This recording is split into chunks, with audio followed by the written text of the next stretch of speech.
Keeping your child safe is your goal as a parent, and the American Academy of Pediatrics and our very own Children's Hospital helps you to do that. Selena Silva from the Children's Hospital in Aurora stopped by earlier to give us some of the latest updates when it comes to safely securing your kids in the car. There are some important new safety guidelines that could significantly affect how protected your child is in a car crash. Here with us today is the Injury Prevention Education Coordinator at the Children's Hospital, Selena Silva. Thanks so much for joining us. Thanks for having me. Now, there are 3 different kinds of seats, and the American Academy of Pediatrics has just revised its guidelines. So we've got the infant car seat. Yes. We've got the convertible car seat, and we've got the booster seat. Let's start with the infant seat.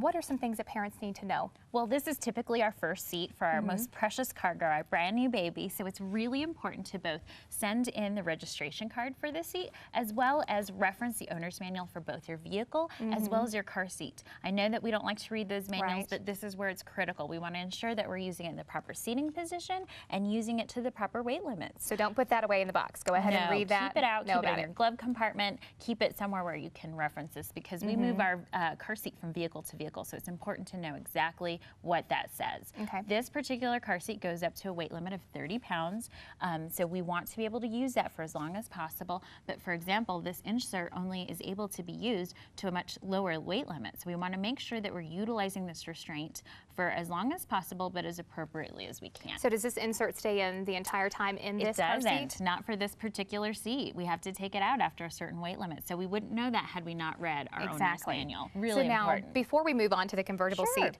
it's not about a timeline necessarily before moving on. It's about the weight limit and their size. Absolutely. So it's not after a year. It's not after a few months. It's really important to think about their size. Exactly. Very good point. Since this car seat, we've paid money for it. It goes up to 30 pounds. We want to use it for those maximum 30 pounds as long as possible, for as long as they're able to fit within the weight and height restrictions of the seat is how long we want to use that. And we see that reflected in these new recommendations. Okay, so they've outgrown the infant seat and we're moving on to the convertible seat. Can we face forward yet? Well, we can rear face and forward face in the convertible, which is why it's called a convertible. It does offer a bit of a recline, just like our infant seat, but it offers a little bit longer seat pan in depth, as well as a higher weight limit typically for that rear-facing child. So that answers the question of the scrunching of the feet, or perhaps the child is uncomfortable. Their knees can bend when they're in the seating position. They can touch the back of the seat. That's totally appropriate, completely appropriate. Remember, they're a lot more flexible than you or I. We love rear-facing, and rear-facing is emphasized in these new recommendations. Simply put, it protects the head, the neck, and the spine much better than forward-facing position.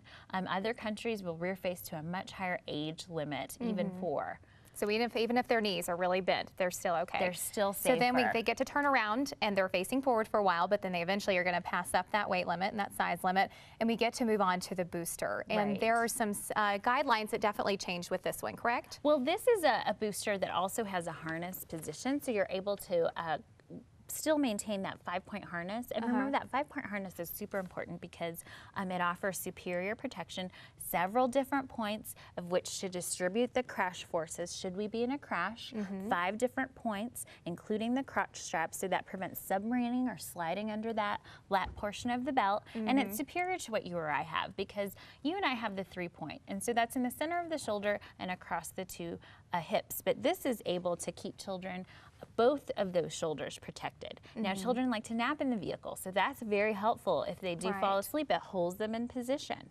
Once they outgrow this 5-point harness, then they're able to use this particular seat as a belt positioning booster, so they can parents can eliminate this harness and use the vehicle harness instead, so the vehicle lap and shoulder belt instead of that 5-point harness. Okay, and now you have a 4th seat that I didn't even know there was a 4th seat, so we do have a 4th one. Tell us about that. Well, this one happens to have some really cool people on it. So we've got Travis Pastrana on there, and this is kind of our girl side of it. It's got Justin Bieber on there. But sass it up a little bit. Yeah, it does appeal to the age group, because we see in these new recommendations that we want to keep that child in this booster seat until they're big enough to fit in the lap and shoulder belt.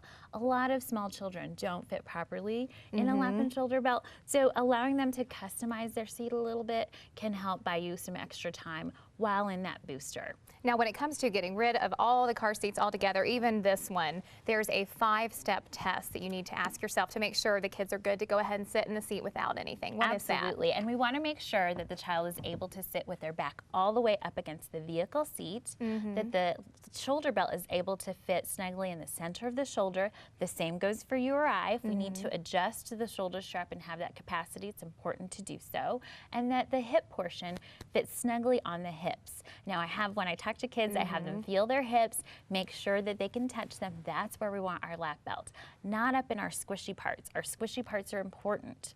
They're expensive to replace, so we want to take good care of them. When that lap portion rides up, we see abdominal injury, even spinal cord injury from moderate to severe crashes. So it's important to have that lap belt in that position and for the child to be able to bend their knees, ride in that position the duration of the ride.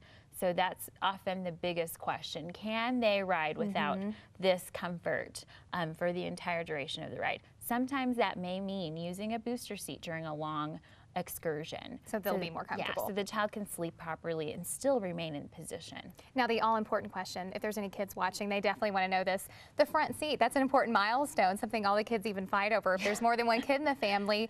When is that okay? So front seat, really, it should be, you should wait as long as you possibly can. I know that makes a lot of parents and kids cringe, but you'll even see on your visor of your vehicle, it will often state that children under the age of 13 should remain in that back seat, and that's truly the safest position for them.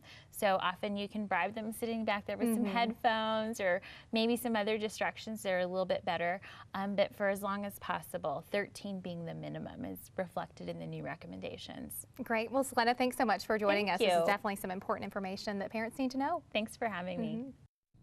Effective August 1st, 2011, an infraction to Colorado's expanded child passenger safety law will be a finable offense. If you would like help installing your car seat or have questions, Scott Sayre with the Aurora Fire Car Seat Inspections can help you. Call him at 303-836-8975.